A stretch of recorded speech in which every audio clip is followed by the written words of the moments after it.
मित्रांनो, हा प्रश्न जर बघितला, हा प्रश्न विचारलेला आहे पुणे जिल्हा पोलीस 2024 मध्ये.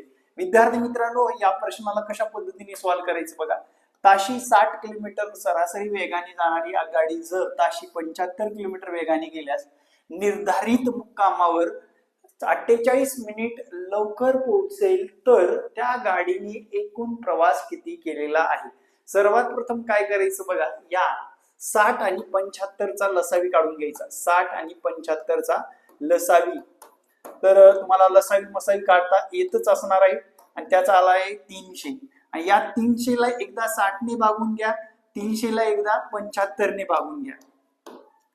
हे कटलं इथे 5 तास आणि या ठिकाणी 4 तास. म्हणजे विद्यार्थी मित्रांनो, या दोघातला 1 तासाचा फरक आहे. म्हणजे 300 मीटर तेव्हा, लक्षात घ्या इथे एक गोष्ट आवर्जून लक्षात ठेवायची, 300 तेव्हा 1 तासाचा फरक, तर किती मिनिट लवकर पोहोचते, 48 मिनिट तेव्हा क्वेश्चन मार्क. त्या गाडीने प्रवास किती केला हे लक्षात येईल आपल्याला लगेच.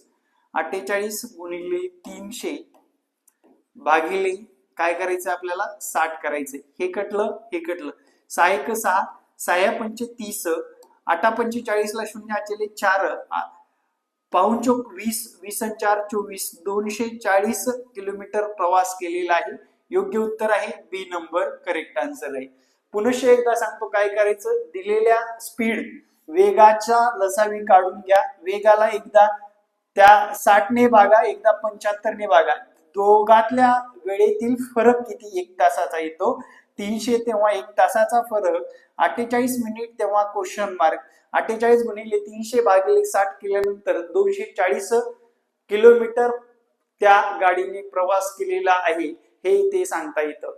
अशाच ट्रिक्स पाहण्यासाठी आपल्या चॅनलला फॉलो करून ठेवा, जेणेकरून तुम्हाला